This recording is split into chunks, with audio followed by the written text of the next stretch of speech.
नमस्कार दोस्तों, मैं वीरेंद्र राजपूत स्वागत करता हूं आपका अपने YouTube चैनल वीरू ट्यूटोरियल्स में। दोस्तों, आज मैं आपके लिए लेकर के आया हूं YU's का जो नेशनल ऑनलाइन एप्टीट्यूड टेस्ट था 18 अक्टूबर को, उसका सॉल्यूशन।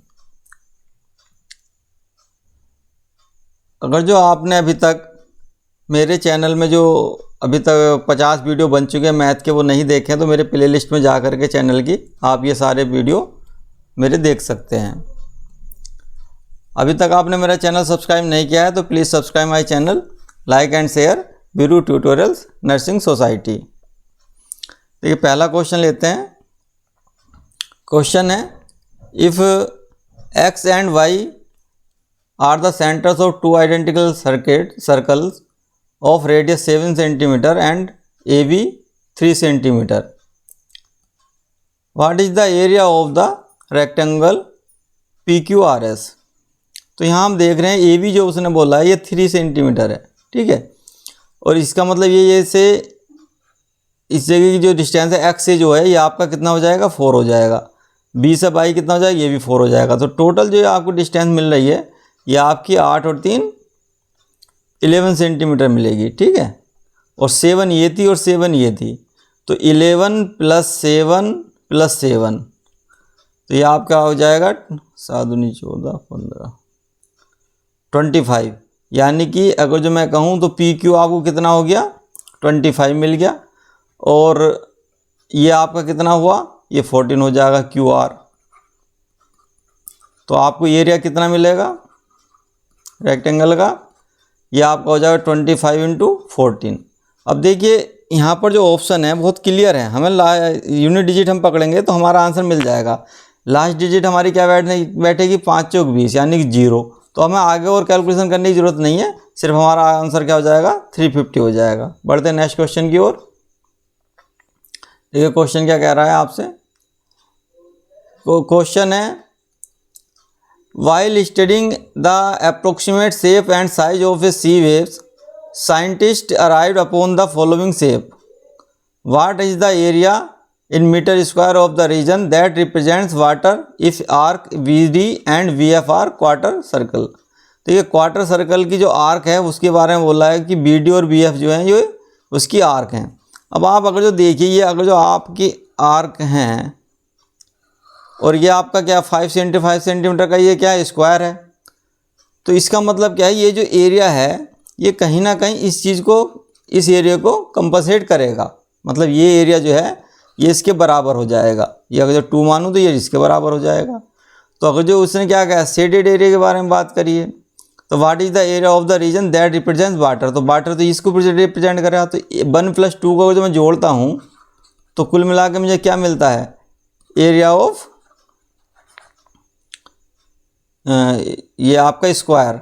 और स्क्वायर का लेंथ कितना दिया हुआ है, देखिए 5 सेंटीमीटर है। तो ये कितना हो जाएगा, 5 का स्क्वायर यानी कि 25 सेंटीमीटर स्क्वायर। उम्मीद करता हूँ समझ में आ गया होगा। बढ़ते हैं नेक्स्ट क्वेश्चन की ओर। तीसरा क्वेश्चन है आपका, क्या कह रहा है क्वेश्चन देखिए ध्यान से पढ़ना है। If 42 cubes of a unit side are stuck together to form a rectangle brick of base perimeter 18 cm. What is the height of the brick? क्या कह रहा है कि 42 जो है उसके पास कुछ क्यूब्स हैं इस तरह के। कितने क्यूब्स हैं, 42 क्यूब्स हैं। ये इसने बोला है कि यूनिट साइड है, मतलब साइड क्या है, वो यूनिट है यानी कि 1 है उसकी साइड। तो मैं इसे 1 सेंटीमीटर मान लूँगा, कोई फ़र्क नहीं पड़ेगा क्योंकि यूनिट बोला है। तो 1 सेंटीमीटर मैंने जो है इसकी साइड मान ली। अब इस तरह के 42 क्यूब्स मेरे पास हैं और वो क्या कह रहा है, हमें क्या बनाना है, रेक्टेंगुलर ब्रिक बनानी है। तो देखिए ब्रिक जो बनेगी वो कुछ इस तरह की बनेगी आपकी,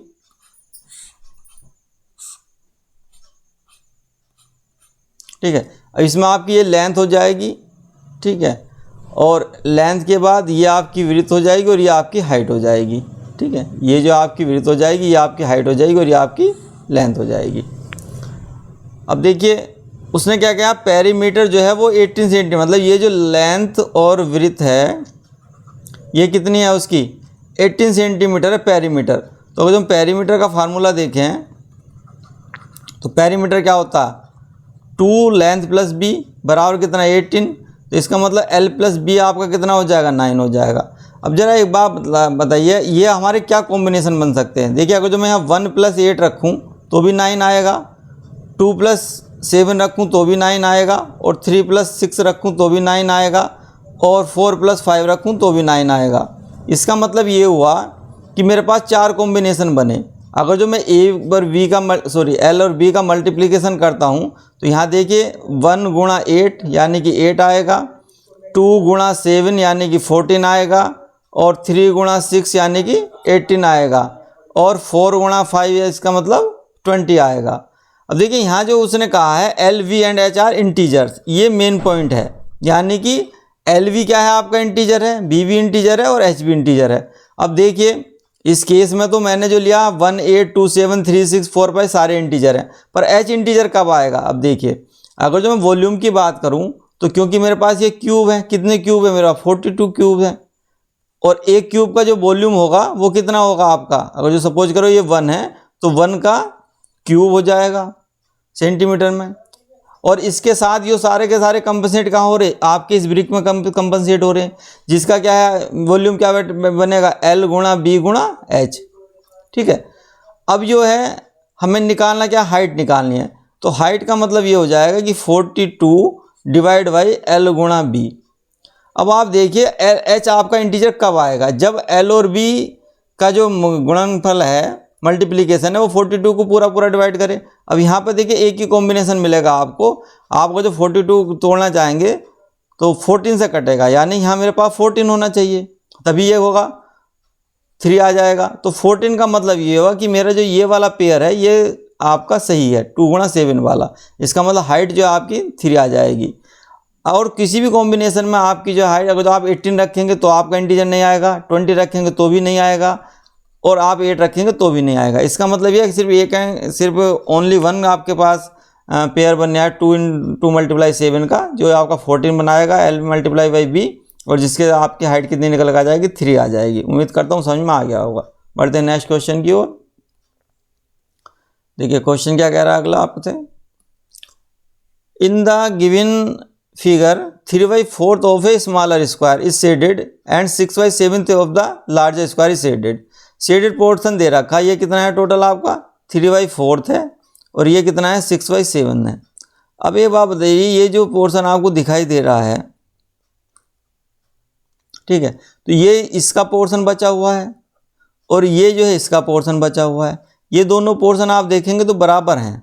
इसका मतलब क्या है कि अगर जो मैं यहाँ इस वाले पार्ट की बात करूँ, इसे मैं मान लेता हूँ 1 और इसे मान लेता हूँ 2, ठीक है, तो ये आपका कितना हो जाएगा, ये वाला पोर्शन जो है 1 जो आपका पोर्शन है यह आपका हो जाएगा 1 - 6/7, यानी कि 1/7।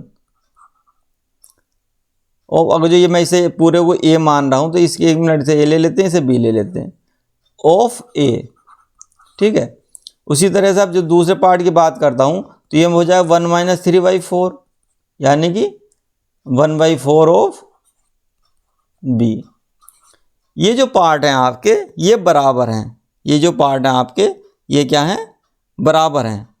अब देखिए 1/4, अगर जो मैं इसका एरिया ले लूँ, इसे ए ले लूँ, इसे ए ले लूँ, स्क्वायर हैं दोनों, ये बी ले लेते हैं, इसे बी ले लेते हैं, तो देखिए अब ए वाले पार्ट में इसकी बात करें तो ए आ जाएगा तो 1/7 ए × ए बराबर 1/4 बी × बी, या हम इसे लिख सकते हैं a² / b² बराबर 7/4, ठीक है। पूछा क्या है उसने, find the ratio of the shaded area. अब शेडेड एरिया का निकालना है हमें रेशियो, तो कैसे निकलेगा, देखिए शेडेड आपको पता है, शेडेड कितना था 6/7 और 3/4 था, तो 6/7 किसका, बड़े वाले उसका पार्ट है ए, इसका मतलब a² आ जाएगा क्योंकि इसका भुजा क्या है ए है आपकी, और डिवाइड से किससे करोगे आप, छोटे वाला जो हमारे पास स्क्वायर था, यानी कि 3/4 b², ठीक है। अब देखिए 6/7 ये मल्टीप्लाई में ज़्यादा 4/3 हो जाएगा, और यहाँ आपका आ जाएगा a² / b²। अब आप इसे काट लीजिए, 3 दूनी 6, यानी कि आ जाएगा 8/7 गुणा ए स्क्वायर बी स्क्वायर की वैल्यू ये रही आपकी 7/4, तो 7 से 7 काट दीजिए, 4 से 2 काट दीजिए, तो 2/1। तो इसका मतलब जो आपका शेडेड का जो पोर्शन है a square upon b square, उसने पूछा find the ratio shaded of the smaller square to the shaded area of the larger. हमने क्या है ए स्क्वायर लार्जर को ले लिया है, तो हमें से क्या है रिवर्स करना पड़ेगा। मतलब हमारा जो आया लार्जर टू स्मॉलर, 2:1 है, पर उसने पूछा है हमसे स्मॉलर टू लार्जर, इसलिए हमारा आंसर क्या हो जाएगा 1:2। इसे हम रिवर्ट कर देंगे। बढ़ते हैं नेक्स्ट क्वेश्चन की तरफ। 5th क्वेश्चन आ गया आपका। देखिए क्वेश्चन क्या कह रहा है, अच्छे क्वेश्चन है। Some sweets are distributed among 40 kids at there win 20 more kids, each kid would have received 5 sweets less, how many sweets were there in total. कह रहे हैं कि 40 किड्स थे, उन्हें कुछ मिठाई बांटी गई, हमने माना x थी वो, पर होता क्या है कि कुछ बच्चे और आ जाते हैं, 20 और आ जाते हैं, तो मतलब आप कितने हो गए किड्स वहाँ 60 हो गए। पर each kids would have received 5 sweet less, मतलब पहले अगर जो x ले रहे थे अब क्या 5 कम लेंगे। तो ये देखिए दोनों इक्वेशन आपकी बराबर हो जाएंगी। जब 40 ले रहे थे तो x ले रहे थे, अब अगर जो 60 हो गए बच्चे बढ़ गए तो कुछ कम लेंगे। अब देखिए भाई इसे सिर्फ आपको क्या करना था, सरल करना है, सिंप्लीफाई करना है। 60x माइनस 6×5 30, तो ये आ जाएगा आपका 20x बराबर 300, तो x बराबर आ जाएगा 15 आपका। अब उसने पूछा क्या हाउ मैनी स्वीट्स, तो स्वीट्स तो आपकी ये होंगी ना 40, जितने बच्चे तो उसे जो मल्टीप्लाई करा था, तो टोटल जो स्वीट्स हैं आपकी वो कितनी हो जाएंगी 40x, यानी कि 40 मल्टीप्लाई बाई 15, तो 15 चौका 60, ये आपका आंसर हो जाएगा, आंसर ए। उम्मीद करता हूँ समझ में आ गया आपका। बढ़ते हैं नेक्स्ट क्वेश्चन की ओर। 6th क्वेश्चन क्या कह रहा है, अच्छा को सवाल है। देखिए थोड़ा सा उस पर चला गया, रेशियो पर बेस्ड सवाल है ये हमारा, कि मैथ, साइंस और एसएसटी, हिस्ट्री और हिंदी, हमारे क्या है 5 सब्जेक्ट हैं। उसमें maximum marks for each subject were the same, a student obtain marks in the proportion, किसमें है 5, 6, 7, 8, 9, ये क्या है उनके प्रोपोर्शन दिया हुआ है। If his total scored marks was 7/10 of the maximum possible total marks. जरा इन्हें काउंट कर लेते हैं हम, ये कितना आ रहा है आपका रेशियो का योग, या आपका 6, 5, 11, 9, 20, 15, 35, या आपका आ जाएगा टोटल 35। अब देखिए 7/10 का मतलब क्या है, ये जो आपका नीचे लिखा है 10th, ये आपका क्या है, ये मैक्सिमम है, मैक्सिमम मार्क्स है, और ये उसके ऑब्टेन्ड मार्क्स हैं, ये है उसका मतलब कहने का। अब हमारे पास जो है, हमारे पास जो इसका रेशियो टोटल जो ऑब्टेन्ड मार्क्स हैं उसके 35 है, तो हमने क्या करा इसको मल्टीप्लाई कर दिया किससे 5 से, तो मेरे पास क्या आ जाएगा 35 आ जाएगा। और इसी रेशियो को जो मैं देखूँ कोरस्पोंडेंस, तो 10 को भी मैं 5 से मल्टीप्लाई कर देता हूँ, तो ये कितना आ जाएगा 50 आ जाएगा। यानी कि अगर जो हम ये कहें कि 35 टोटल मार्क्स हैं, तो किसने मैक्सिमम मार्क्स कितने थे 50 थे, टोटल सब्जेक्ट है आपके पास 5, तो यानी इस पे भी हमारे कितना 10 मार्क्स का है, ये भी 10 मार्क्स का है, ये भी 10 मार्क्स का मैक्सिमम, ये भी 10 मार्क्स है, ये भी 10 मार्क्स का। तो उसने पूछा क्या है least percentage of marks he scored, तो लीस्ट तो उसने यहाँ करें 5 करें हैं, कितने थे मैक्सिमम 10 पर, परसेंटेज निकालना 100 से मल्टीप्लाई कर दो, तो आपका कितना आ जाएगा 50% आ जाएगा। उम्मीद करता हूँ सवाल समझ में आ गया होगा। बढ़ते हैं नेक्स्ट क्वेश्चन की ओर। 7th क्वेश्चन है, एलसीएम पर बेस्ड क्वेश्चन है, एलसीएम एचसीएफ पर। और देखिए थोड़ा सा क्योंकि इसमें कंडीशन दी हुई है तो थोड़ा सा क्वेश्चन जो है कॉम्प्लेक्स हो गया है, देखते हैं। देखिए the LCM of 2 numbers is 24 and their HCF is 4। अब मेरे पास 2 नंबर है, मैंने माना n1 है और n2 है, ठीक है। उसने क्या किया एचसीएफ 4 है, तो देखिए 4 तो यहाँ पर होगा कॉमन दोनों में। अगर जो मैं ये कहूँ तो यहाँ 4 क्या होगा मेरा कॉमन होगा ये, क्योंकि ये एचसीएफ है। अब बाकी जो न है एलसीएम 24 है, तो 24 मतलब इसे मैं किससे मल्टीप्लाई करूँगी 24 आए 8 चौक 32, और सॉरी 6 चौक 24, तो मैं 6 से मल्टीप्लाई करता हूँ मैं, ठीक है। तो देखिए 6 से मल्टीप्लाई करूँगा, या तो मैं 6 से यहाँ मल्टीप्लाई करूँगा या यहाँ करूँगा। तो एक जगह मैंने कर लिया, तो मेरे पास नंबर क्या निकल कर आए, देखिए वैल्यू, पहले नंबर की वैल्यू कितनी आ जाएगी, क्योंकि जब आप इसे 6 से मल्टीप्लाई करेंगे तो आपका ये 24 आ जाएगा, ये क्या हो जाएगा आपका एलसीएम हो जाएगा। तो पहला नंबर आपका क्या है 6 चौक 24 और ये आ जाएगा 4 आ जाएगा। पर इसमें देखिए सिर्फ यही कॉम्बिनेशन नहीं बनेगा, एक कॉम्बिनेशन और बनेगा, ध्यान से देखना। देखिए आपका जो है एचसीएफ क्या है 4 है, एचसीएफ क्या है 4 है, ठीक है। अब आप देखिए अगला हमें क्योंकि 6 है तो मैं यहाँ 2 और 3 का कॉम्बिनेशन भी ले सकता हूँ। देख लिए अगर जो आप देखेंगे तो यहाँ पर भी आप 4 दूनी 8, 8 या 24, यानी कि आपका जो है एलसीएम है वो भी 24 है और एचसीएफ 4 है। तो कंडीशन मेरे पास देखिए यहाँ पर N1 कितना आ गया 8 आ गया और 4 या 12 आ गया। यहाँ पर अगर जो मैं इन दोनों का जोड़ करूँ तो कितना आ जाएगा 20 आ जाएगा, और यहाँ पर मैं इन दोनों का जोड़ करूँ तो 28 आ जाएगा। पूछा क्या सवाल में कि N1 + 28 सही है, N1 + N2 20 सही है, इसका मतलब बोथ ए एंड बी सही है। उम्मीद करता हूँ सवाल समझ में आ गया होगा। बढ़ते हैं नेक्स्ट क्वेश्चन की ओर। 8वां क्वेश्चन क्या कह रहा है हमारा, 8वां क्वेश्चन है if a salesman gets his goods from wholesale at 5% less while he keeps the selling price fixed, his profit will increase to x plus 10% from his present profit of x%. What is the value of x? अब देखिए वो present में कुछ कह रहा है कि उसका कुछ प्रॉफिट है, क्या कितना है x% प्रॉफिट है, कितना है x% प्रॉफिट है। अगर जो हम x% का प्रॉफिट है तो इंक्रीमेंट है, तो मैं इसे क्या लिख सकता हूँ परसेंट में x/100। अगर जो आपने पिछले वीडियो देख रहे हैं तो मैं सीपी और एसपी का सवाल है मेरा ये, इसका मतलब जो 100 एसपी सीपी है तो एसपी कितना हो जाएगा, जो इस पर मिला हुआ x% है तो यानी कि 100 + 100 + x हो जाएगा, ठीक है। अब दूसरी कंडीशन क्या बोल लिया उसने, जो सेकंड बोला इंक्रीज हो रहा है कितना x + 10%। अब अभी भी प्रॉफिट क्या है, ये क्या है प्रॉफिट था, उसका प्रॉफिट परसेंटेज थी, यहाँ भी प्रॉफिट परसेंटेज है, x + 10% है प्रॉफिट परसेंटेज। तो x + 10% का मतलब ये हो गया कि x + 10/100। अगेन देखिए अगर जो मेरा CP 100 है तो यहाँ पर SP कितना हो जाएगा 100 + x + 10, यानी कि इसे मैं कह सकता हूँ 110 + x।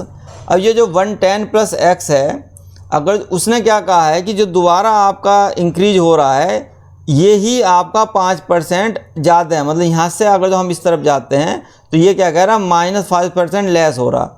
मतलब जो SP है अगर जो ओरिजिनल देखेंगे जो पहले थी प्रेजेंट में वो आपकी ये है SP, और अगर जो वो लेस डिस्काउंट दे रहा है क्योंकि 5% लेस का क्या कर रहा है डिस्काउंट दे रहा है, तो डिस्काउंट देने के बाद 100 + x का पड़ेगा, अदरवाइज उसको इतने का पड़ता 110 + x का पड़ेगा।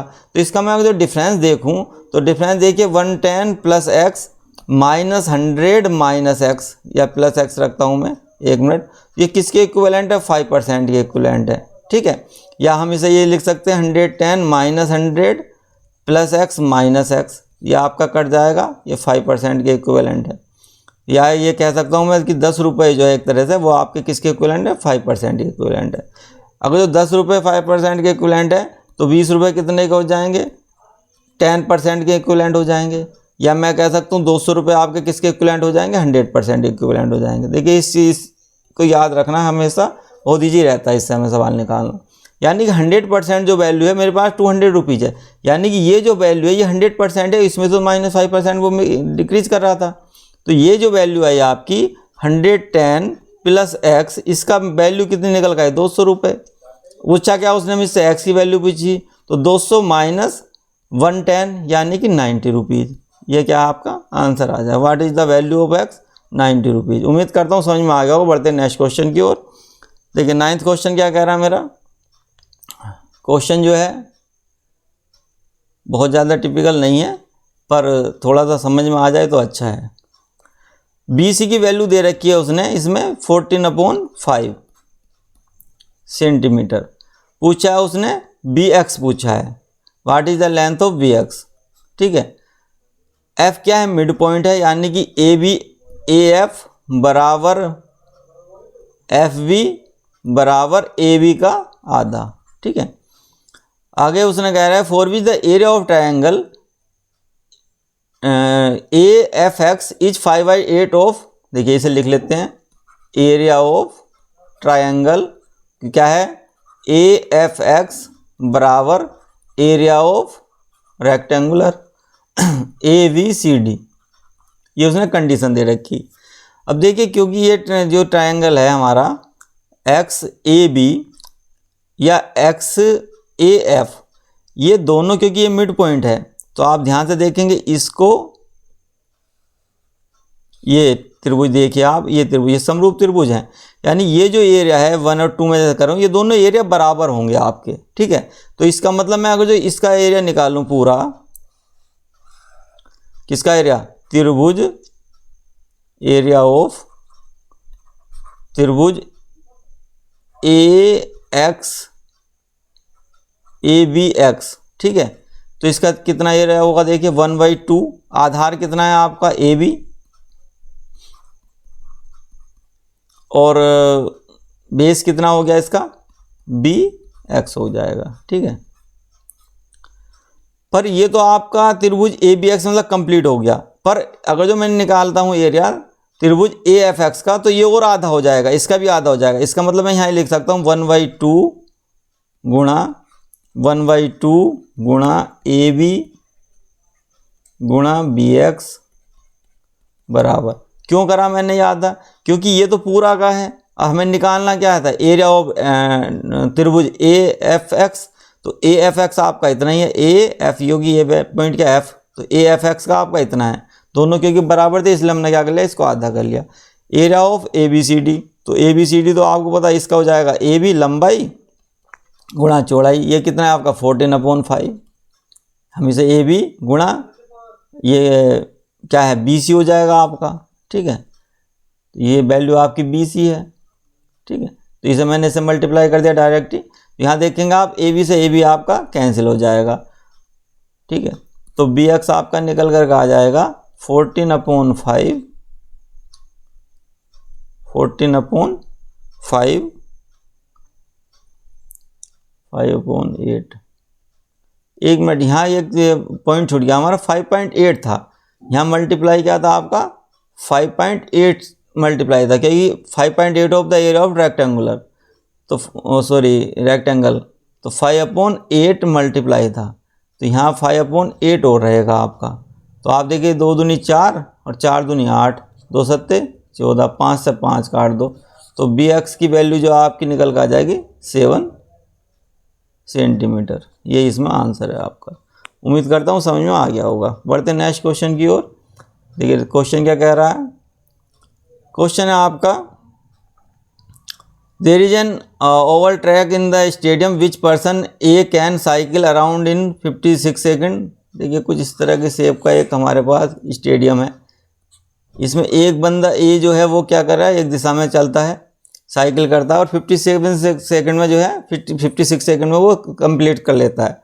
दूसरी तरह का पर्सन भी cycling in the opposite direction, ये क्या अपोजिट डायरेक्शन में चलता है और 24 सेकेंड में उससे जो है मिलता है, ठीक है। अब देखिए 24 सेकेंड में उससे मिलता है, यानी कि 24 सेकेंड लग रहा है उस बंदे को बी को, कहीं कुछ मिलेंगे किसी पॉइंट पर। अभी 1 मिनट करते हैं, हम इसे पहले देखते हैं कि ए के रेस्पेक्ट में देखते हैं। ए के रेस्पेक्ट में हम स्पीड निकालते हैं, ठीक है। ए के रेस्पेक्ट में हम क्या निकालते हैं, स्पीड निकालते हैं। अब देखिए मैंने क्या माना कि पूरा जो आपका 56 सेकेंड है, 56 सेकेंड में वो क्या एक 1 रेवोल्यूशन लगा रहा है उसका, 1 रोटेशन ले रहा है उसका, ठीक है। तो 1 सेकेंड में कितना लेगा वो 1/56।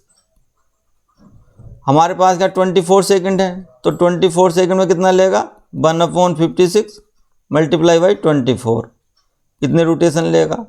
तो देखिए कितना हो जाएगा 8 या 24 और 7 56, यानी 3/7 रोटेशन लेगा, ठीक है, इस पूरे उसके।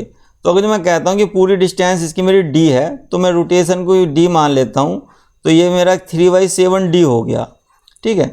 तो 3/7 मतलब ये अगर मैं इसके 7 पार्ट कर लूँ 1 2 3 4 5 6 7, तो कहीं यहाँ पर जो है मिलेगा। देखिए यहाँ तक आने में जो डिस्टेंस है वो ए के रेस्पेक्ट में बात कर रहा हूँ मैं, ए जो है आपका यहाँ तक आने में देखिए स्पीड है तो 4 बार दूरी बटे समय, तो दूरी कितनी है 3/7d, और समय कितना ले रहा है वो 24 सेकंड, क्योंकि 24 सेकंड में भी बी यहाँ पहुँच रहा है, 24 सेकंड में ही ए यहाँ पहुँच रहा है, तो ये हमारे पास स्पीड निकल कर आ गई। और अगर जो हम बी की स्पीड निकाल लें तो देखिए रेस्ट जो बचा हुआ है वो ये पूरा करेगा, तो 3/7 अगर जो पूरा राउंड मेरा 1 था, ठीक है, या मैं डी मान लूँ पूरा, तो जो बी के रेस्पेक्ट में बात करेंगे तो बी कितनी डिस्टेंस चलेगा, बी की जो डिस्टेंस होगी, ये जो आई थी ए की डिस्टेंस आई थी, बी की डिस्टेंस कितनी हो जाएगी आपकी 1 - 3/7d, डी में सब माइनस होगी क्योंकि पूरे चक्कर को हमने क्या मान रखा था, डी मान रखा था, तो 7 - 3 मतलब 4/7d आ जाएगी, तो 4/7d/24। अब देखिए इसके बीच का हम रेशियो निकाल लें, तो SA/SB कितना हो जाएगा हमारा, देखिए 7 से 7 कटेगा आपका, 24 डी से डी कट जाएगा, आपका 3/4 आ जाएगा।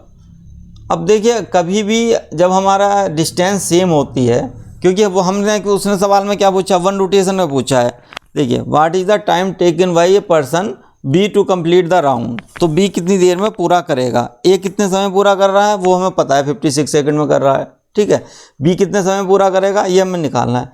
तो ये जो रेशियो होता है ये टाइम के रेस्पेक्ट में उल्टा हो जाता है, क्यों, क्योंकि SA गुणा TA बराबर SB गुणा TB होता है, मतलब टाइम टेकन और इसकी स्पीड।